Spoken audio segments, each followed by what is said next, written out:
Assalamualaikum warahmatullahi wabarakatuh. Bismillahirrahmanirrahim. Alhamdulillahi rabbil alamin. Allahumma salli ala Sayyidina Muhammad wa ala ali Sayyidina Muhammad.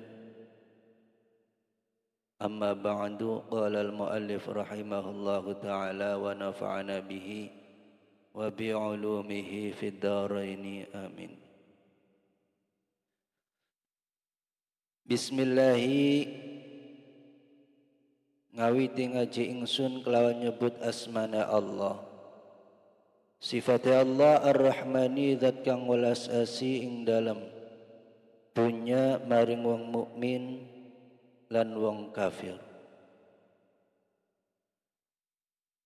Sifatnya Allah Ar-Rahimi tur zat kang welas asih ing dalem akhirat maring wong mukmin belaka. Alhamdu utai puji papat iku lillahi kedua Allah. Hamdan kelawan puji nastaftihu kang nyuwun kebuka ingsun bihi kelawan hamdun. Al khairati ing piro-piro kebagusan. Wa nusrata lan ing pitulung ala tahsilin nafahati ing atase ngasilaken piro-piro peparing. Wassalatu ta rahmati Allah wassalamu lan salame Allah iku ala sayyidina muga-muga tetap ingatase bendoro kita rupane Muhammadin kanjeng Nabi Muhammad khairil bariyati kang dadi bendorona makhluk wa ala alihi lan ingatase keluargane Nabi wa sahbihi lan sahabate Nabi al a'immati kang dadi panutan athiqati kang kumandel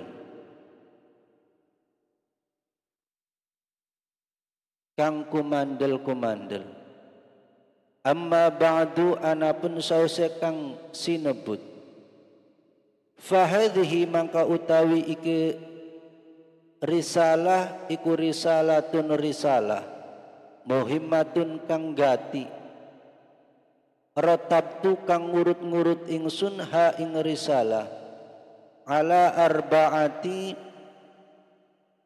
fusulin ing atase papat pira-pira fasal wa khatimatin lan pungkasan. Al-faslu utawi fasal al-awalu kang pertama iku fi huquqi zaujati nerangaken ing dalam hak-hake bojo wadon ala zauji ing atase bojo lanang. Al-faslu utawi fasal athani kang kapindo iku fi huquqi zauji nerangaken ing dalam hak-hake bojo lanang ala zaujati ing atase bojo wadon.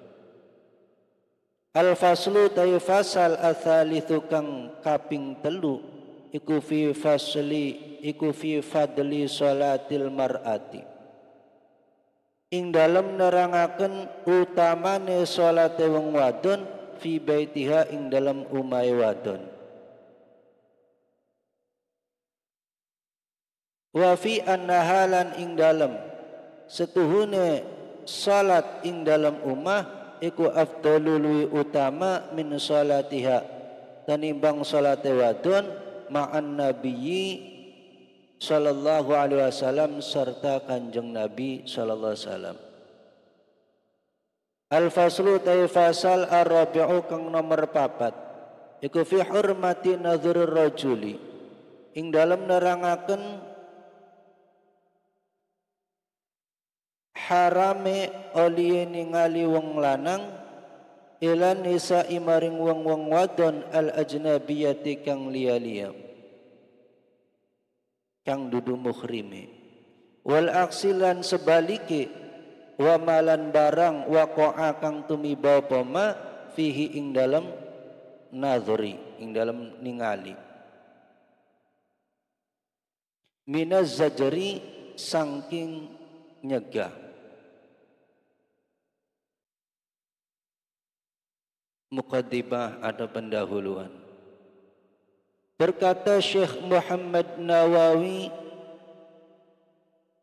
seorang yang sangat mengharapkan rahmat Allah yang besar ampunannya.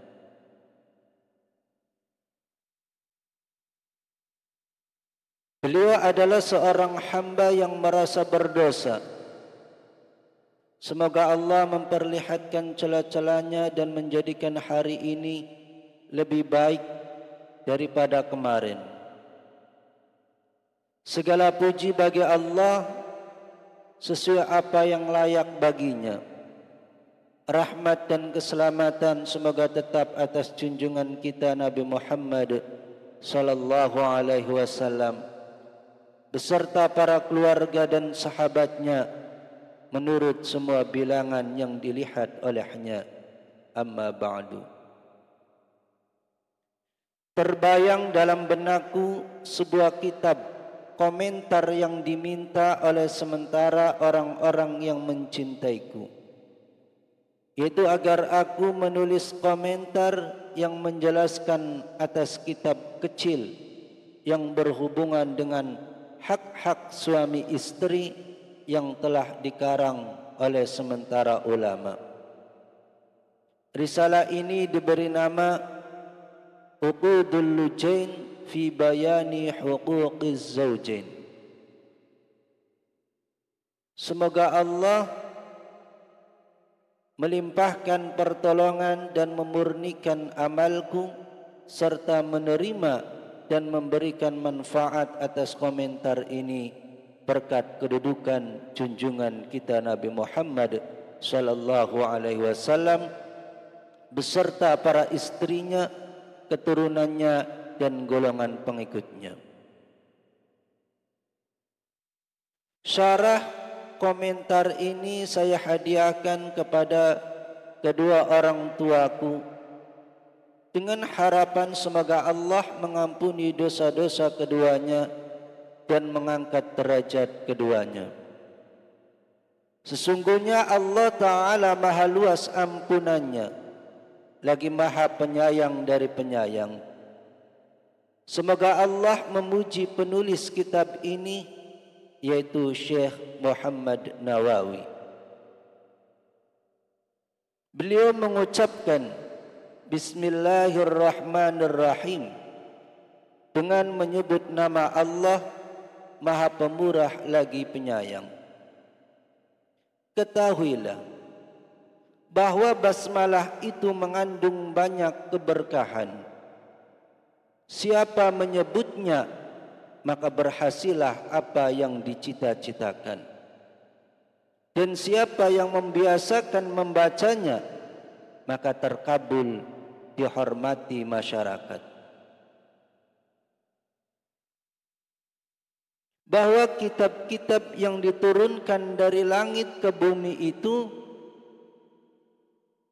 ada 104. Lampiran Nabi Syith ada 60. Lampiran Nabi Ibrahim ada 30. Lampiran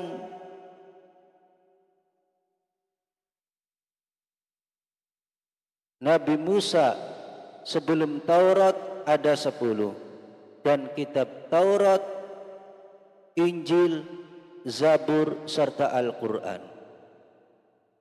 Seluruh makna kitab-kitab tersebut terkumpul dalam surat Al-Fatihah.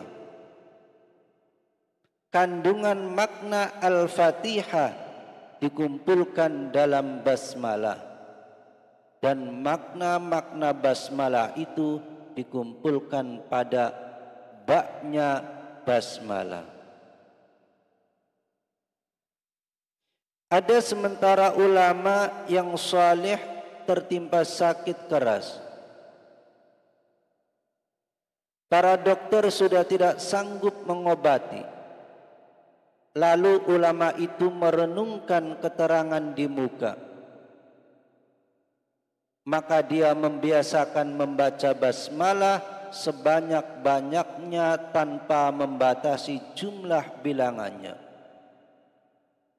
Akhirnya Allah menyembuhkan lantaran berkah basmalah tanpa obat.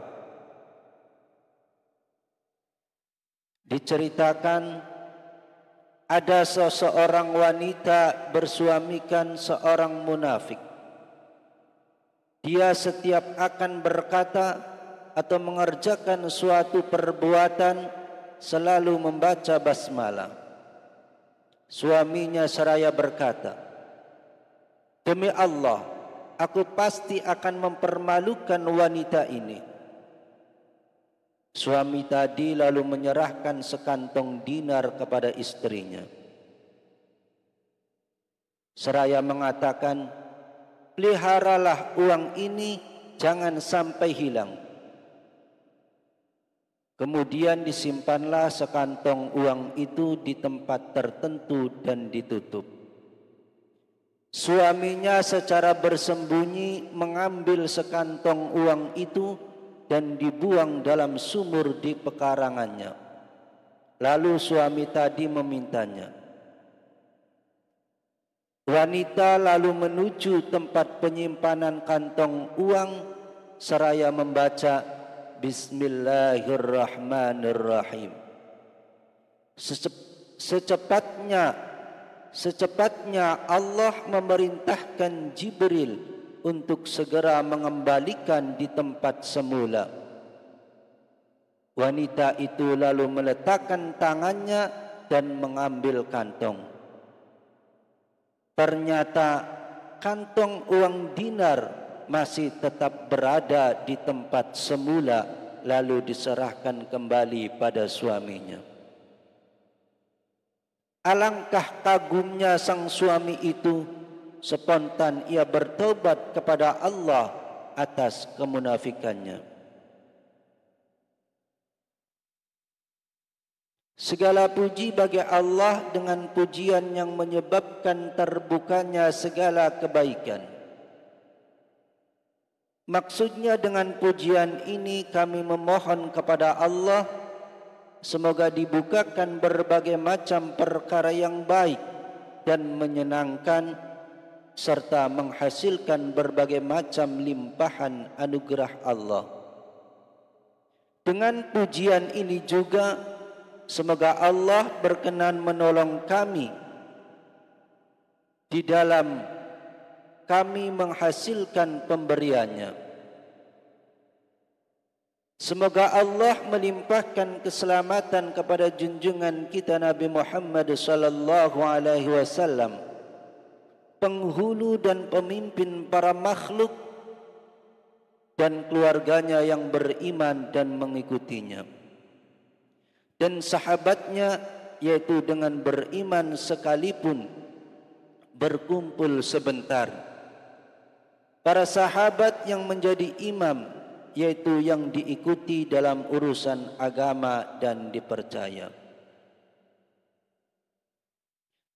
Sesudah itu, yakni setelah membaca basmalah, hamdalah dan salawat salam atas Rasulullah sallallahu alaihi wasallam, maka risalah kitab kecil ini sangat penting sebagai perhatian hati yang saya susun terdiri atas 4 pasal dan penutup.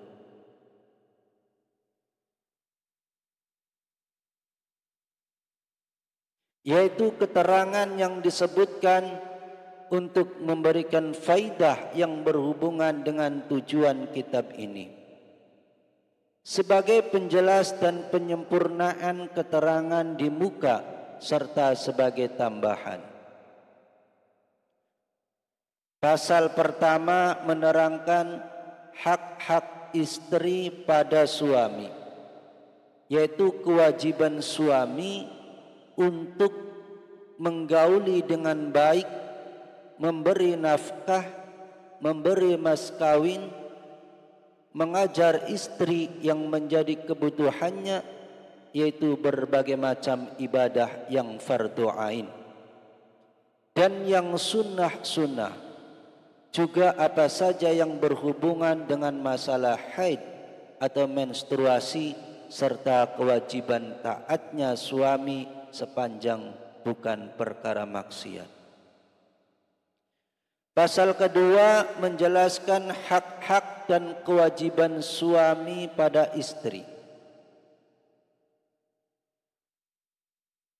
yaitu taat terhadap suami selain maksiat, bergaul dengan baik, menyerahkan dirinya pada suami, berada di rumah dan memelihara dirinya, jangan sampai menempatkan orang lain di tempat tidur suami, menutup dirinya dari pandangan lelaki, jangan sampai terlihat sebagian tubuhnya, sekalipun muka dan dua telapak tangannya, karena melihat muka dan kedua tapak tangan itu haram sekalipun tanpa syahwat dan fitnah. Kemudian istri tidak menuntut, meminta-minta sesuatu sebelum keperluannya, sekalipun istri tahu kalau suami dapat mencukupi. Dan istri tidak boleh bohong terhadap suami dalam hal sedang menstruasi atau sudah terputus atau suci. Pasal ketiga menjelaskan keutamaan salat istri di rumah daripada berjamaah, sebab hal ini lebih utama sekalipun berjamaah bersama Nabi sallallahu alaihi wasallam.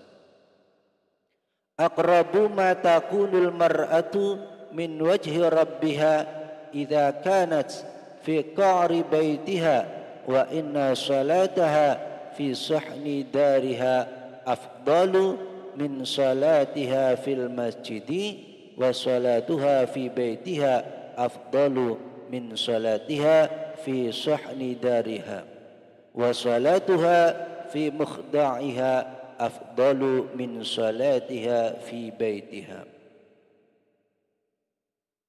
Wanita yang terdekat kepada Tuhannya adalah jika ia berada di dalam rumahnya, dan sesungguhnya salat wanita di ruang depan rumahnya adalah lebih utama daripada salatnya di masjid. Salatnya wanita di dalam rumah adalah lebih utama daripada salatnya di ruang depan rumahnya. Dan salat wanita di dalam pingitannya adalah lebih utama daripada salatnya di dalam rumahnya.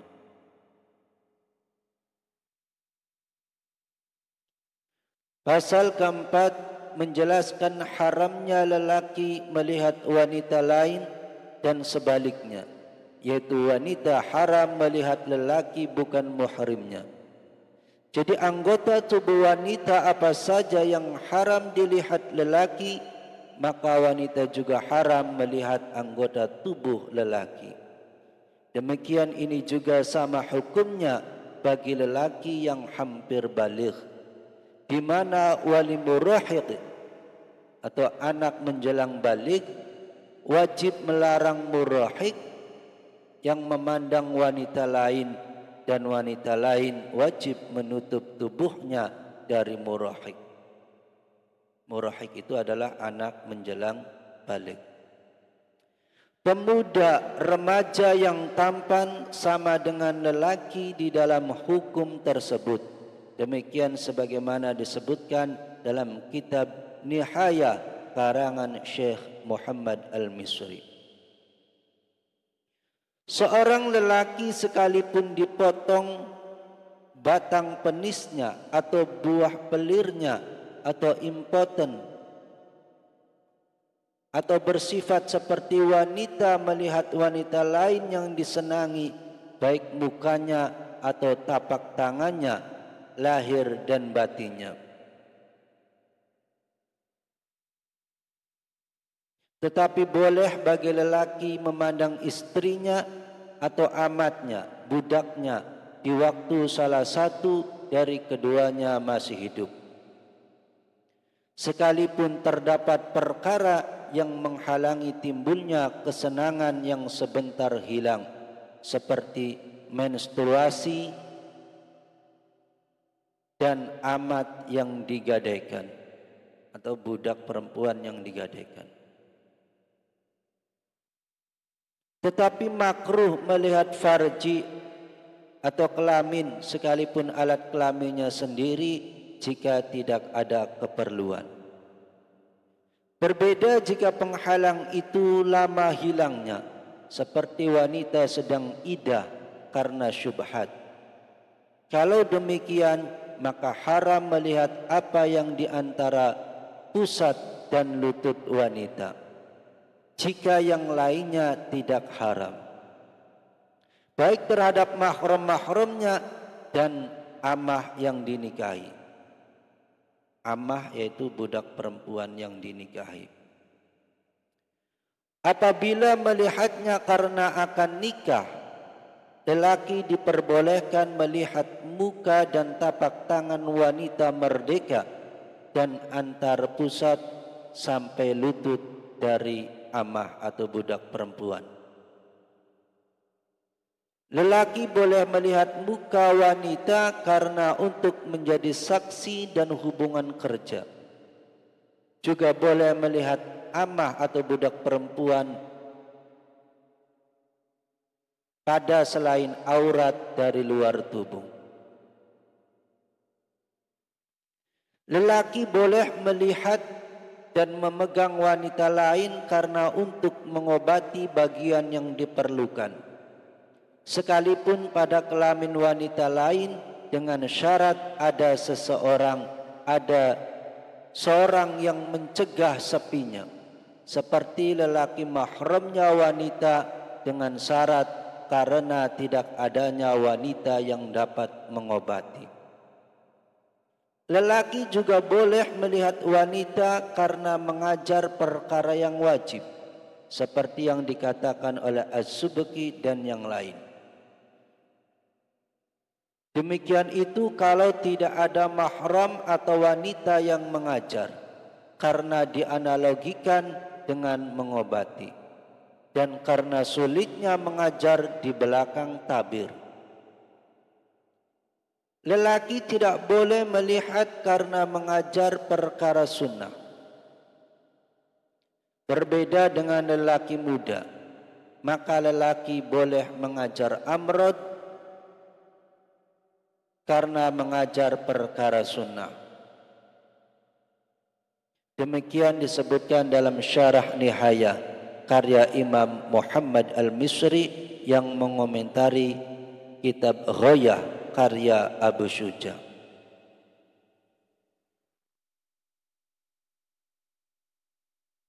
Wallahu a'lam bishawab. Assalamualaikum warahmatullahi wabarakatuh.